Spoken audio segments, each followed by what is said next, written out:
मात्र आपके पास में 2 ही डॉक्यूमेंट होना चाहिए। उसके बाद में आपका पासपोर्ट आपके हाथ में होगा।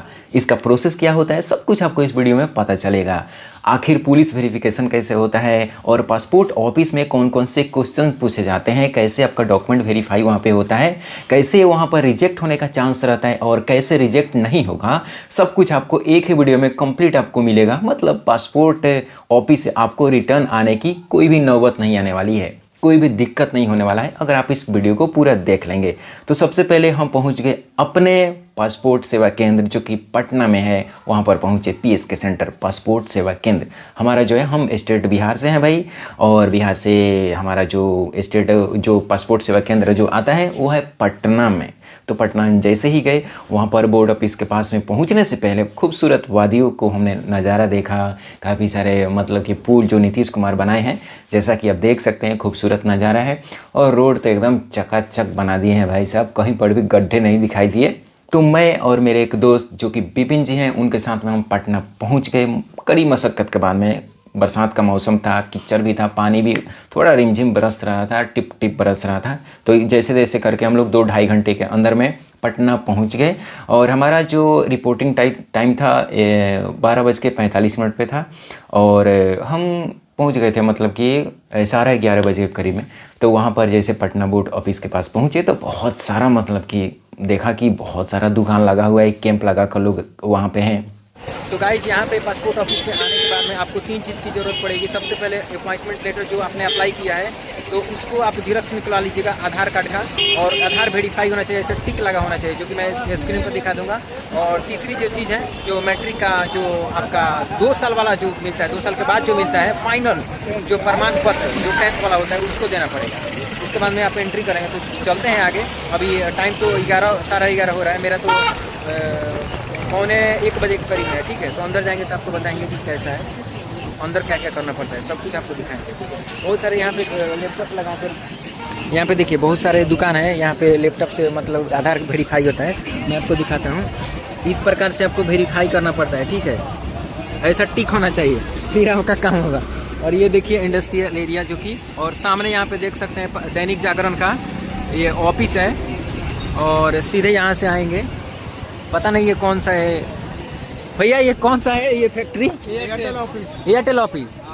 तो ये एयरटेल ऑफिस के पास में आ सकते हैं, यहाँ से सीधे आएंगे। ठीक है, यहाँ से सीधे आएंगे और वहाँ सामने आपको दैनिक जागरण का ऑफिस दिखेगा। और बहुत सारा यहाँ पे दुकान है, मैं आपको आगे दिखा देता हूँ। ये देखिए बहुत सारे लोग मतलब यहाँ पे दुकान अपना अपना लगा कर, ये कैंप लगा कर बैठे हुए हैं। ठीक है, यहाँ पे बहुत सारा काम होता है, यही सब काम होता है। ठीक है, यहाँ पे करा सकते हैं अपना डॉक्यूमेंट वाला काम, यहाँ पे भी करा सकते हैं। ठीक है, यहाँ पे भी करा सकते हैं जीरोक्स वगैरह निकाल कर, और उसके बाद में सब आपका काम अंदर जाने के बाद में हो जाएगा। तो यहाँ पे यही है पीएसके, जो कि यही है पीएसके पासपोर्ट सेवा केंद्र। ठीक है, तो यहीं से आपका सब काम होगा, एंट्री करना है। जितना आपको टाइम मिला, जितना बजे आपका टाइम मिला होगा उतना ही टाइम में आपको जाना पड़ेगा। जितना बजे आपका टाइम मिला होगा उसी टाइम में आपको जाना पड़ेगा। 10-5 मिनट पहले ही जाइएगा। ठीक है, तो अभी एंट्री करेंगे तो आपको दिखेगा। अब इसके बाद में मैंने अपना डॉक्यूमेंट जेरॉक्स कराया। सबसे पहले मैंने मैट्रिक का जो 2 साल के बाद में जो आपको प्रमाण पत्र मिलता है, सर्टिफिकेट जिसे बोलते हैं, वो आपको जेरॉक्स करा लेना है। ओरिजिनल ले जाने की ज़रूरत है, ओरिजिनल नहीं होगा तो फिर आपका काम नहीं होगा। तो 2 ही डॉक्यूमेंट चाहिए, एक मैट्रिक का मूल प्रमाण पत्र जो 2 साल के बाद में मिलता है। ऐसे तो मतलब कि बहुत सारे लोग उसका मार्कशीट लेके जाते हैं जिस पर आपका पूरा नंबर होता है कि इंग्लिश, हिंदी, भूगोल, ये सब में कितना नंबर मिला, उसको ले जाने की बिल्कुल भी ज़रूरत नहीं है, ना ही हमसे पूछा गया।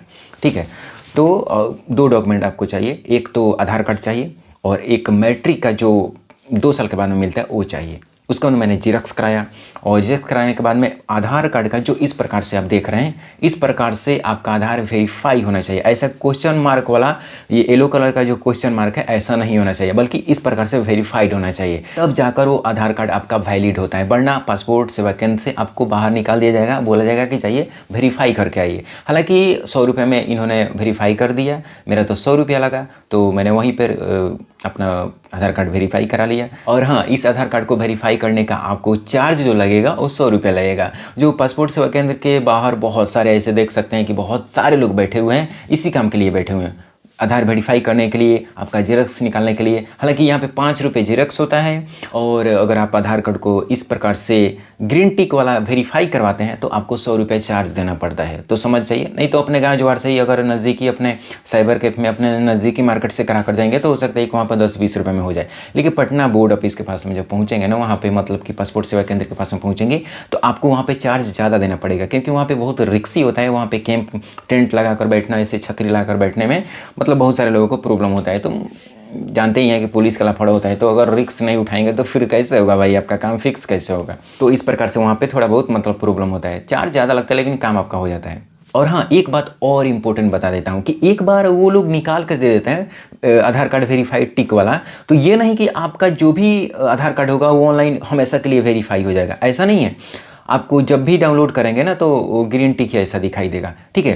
तो बार बार आपको ना कराना पड़े, इसके लिए आपको उस आधार कार्ड को जेरॉक्स रख लेनी चाहिए। या फिर हाँ, और ये भी है कि कलर में आपको आधार कार्ड निकालना पड़ेगा। ऐसा नहीं कि मतलब कि ब्लैक एंड वाइट में निकालिए, नहीं, ब्लैक एंड वाइट में नहीं निकालना है, बल्कि आपको कलर में निकालना है। कलर में निकालेंगे तो आपको वहाँ पे पटना बोर्ड ऑफिस में एक जमा करना पड़ता है पासपोर्ट सेवा केंद्र में, और बस हो गया। और एक अपना घर पे रख लीजिए, नेक्स्ट टाइम में मतलब कहीं पर लगेगा तो। हालांकि वेरीफाइड वाला कहीं पर लगता नहीं है मेरे ख्याल से, पासपोर्ट बनवाने में ही लगता है। ये सब जेरॉक्स कराने के बाद में मैं अंदर की तरफ गया तो वहाँ पर सिक्योरिटी गार्ड थे जो चेक कर रहे थे। चेक करने के बाद में मतलब कि कैमरा अंदर अलाउ नहीं था। हालांकि मैंने कुछ क्लिप लिया है, थोड़ा बहुत क्लिप ले लिया है, ठीक है, कि अंदर क्या क्या होता है जो आगे आपको देखने को मिलेगा। तो यहाँ पे आप देख सकते हैं कि यहाँ पे चेकिंग हो रहा है, तो चेकिंग मैंने करा कर एंट्री कर लिया।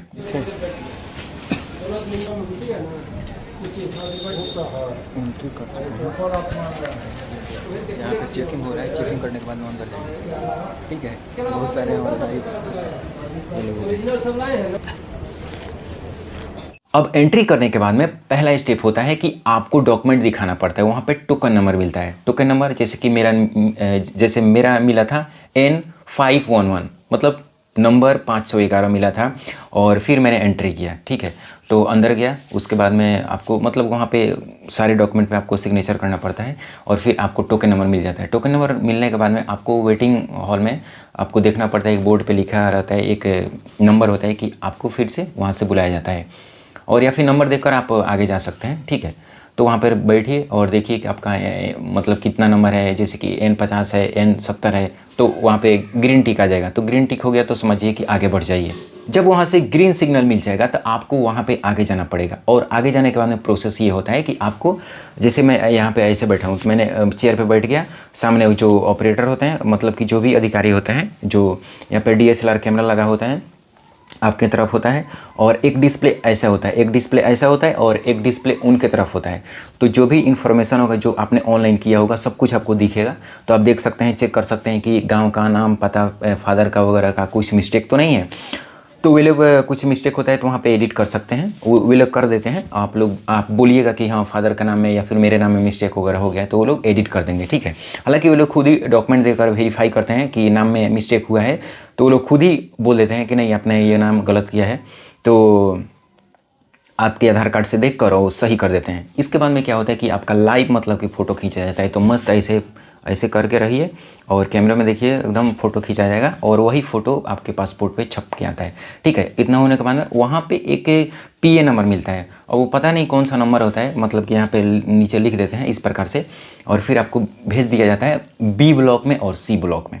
तो इसके बाद में आपको B ब्लॉक में जाना पड़ता है। B ब्लॉक में क्या होता है कि B ब्लॉक में आपको वेटिंग करना पड़ता है। वहाँ पे एक और अधिकारी होते हैं जो आपकी डॉक्यूमेंट को वेरीफाई करते हैं, फाइनली यहीं पर डिसीजन मिलता है। हालांकि C ब्लॉक में भी जाना पड़ता है, वो मैं आपको बताऊंगा। तो B ब्लॉक में आपको दिखाना पड़ता है कि हाँ कि आपका जो मैट्रिक का है, सिर्फ यहाँ पे 2 ही डॉक्यूमेंट लगते हैं, मैट्रिक का और एक आधार कार्ड। 2 ही डॉक्यूमेंट मेरे से पूछा गया, देखा गया, बस हो गया। उसके बाद देखिए आप इंटर पास किए, ग्रेजुएशन किए, हालांकि सब मैंने डॉक्यूमेंट लेके गया था। इसके अलावा भी मैंने बहुत सारा डॉक्यूमेंट लेके गया था, लेकिन वहाँ पे कुछ भी नहीं पूछा गया। तो मैं सिर्फ 2 ही जो 2 ही मांगे तो 2 ही मैंने दिखाया, हालांकि मैं सब डॉक्यूमेंट लेके गया था। उसके बाद में क्या हुआ कि आगे मैं सी में गया, तो C में बोला गया कि जिसका मैसेज आ गया है ग्रांटेड का। तो जैसे ही आप B ब्लॉक में जाएंगे ना, तो वहाँ पे आपके मोबाइल पर मैसेज आ जाता है। देखिए शुरुआत में जो मैंने वहाँ पे एक नंबर पे जो टोकन नंबर लिया था, वहाँ पर भी आपको टोकन नंबर का मैसेज आ जाता है, ठीक है। फिर आप वहाँ पे जब इंतज़ार करते हैं अपने नंबर का, उसके बाद में जब B ब्लॉक जब जो DSLR से जब खींचा जाता है फ़ोटो, वहाँ से भी आपको एक मैसेज मिलता है, ठीक है, कि मतलब जनरेट का मतलब कि पासपोर्ट जनरेट का, कि मतलब एक टोकन नंबर मिल गया, वहाँ से पासपोर्ट जनरेट का आता है कि हाँ आपका जनरेट हो गया। उसके बाद में जब तीसरे जो B ब्लॉक में जाते हैं तो वहाँ पर एक अधिकारी होता है, तो वहाँ पर भी ग्रांटेड का मैसेज आता है, आपकी ईमेल पर भी आएगा, आपके मैसेज पर भी आ जाता है ग्रांटेड का, मतलब ये फाइनल आपका डॉक्यूमेंट वेरिफिकेशन हो गया। अब इसके बाद में क्या होगा कि आप C ब्लॉक में जाएंगे तो वहाँ पर भी कुछ सस्पिशन होता है, तो वहाँ पे पूछा जाता है C ब्लॉक में, और नहीं तो आपको वहीं से छोड़ दिया जाता है। मुझसे C ब्लॉक में नहीं पूछा गया, मैं वहीं से अनाउंस कर दिया गया माइक में कि जिसका ग्रांटेड का मैसेज आ गया है वो घर पे जा सकते हैं। हालांकि मैंने वो जो अधिकारी थे वहाँ पे मैंने जाकर दिखाया अपना मैसेज कि सर मेरा ग्रांटेड का मैसेज आ गया तो मैं जा सकता हूँ कि यहीं पे रुकना पड़ेगा, तो बोले कि नहीं आप जा सकते हो, तो मैं निकल गया। तो जब बाहर निकला तो समझिए कि मैं उसमें 12:45 में मेरा रिपोर्टिंग टाइम था, और कम से कम 3 साढ़े 3 बज गया, मतलब लगभग 4 घंटा अंदर लग गया। अब बात ये हो गया कि लगभग 1 घंटे का लंच हो गया, उसमें लंच हो गया तो 1 घंटा मुझे वेट करना पड़ गया। बाकी का क्लिप मैंने आपको बीच बीच में दिखाया ही। ये फाइनल अब पुलिस वेरिफिकेशन में मेरा पासपोर्ट आ गया, तो पुलिस वेरिफिकेशन हो गया है, और पुलिस वेरिफिकेशन के बाद में अब क्या होगा कि अब पासपोर्ट मेरे घर पे आ जाएगा, 10-5 दिन के अंदर में मेरे घर पे आ जाएगा, ठीक है। तो बस यही प्रोसेस होता है 2025 में, यही है प्रोसेस, और हो सकता है कि आने वाले समय में मतलब यही प्रोसेस कुछ दिन तक चलता रहे, 26 में भी, 27, 28 में, 29, 30 में भी यही सब चलता रहेगा, क्योंकि अब ई पासपोर्ट आ गया। अब आपको टेंशन लेने की बिल्कुल भी ज़रूरत नहीं है। गाइस अभी हम लोग निकल रहे हैं, ठीक है, हो गया अब काम, अब चल रहे हैं घर, हो गया फाइनल।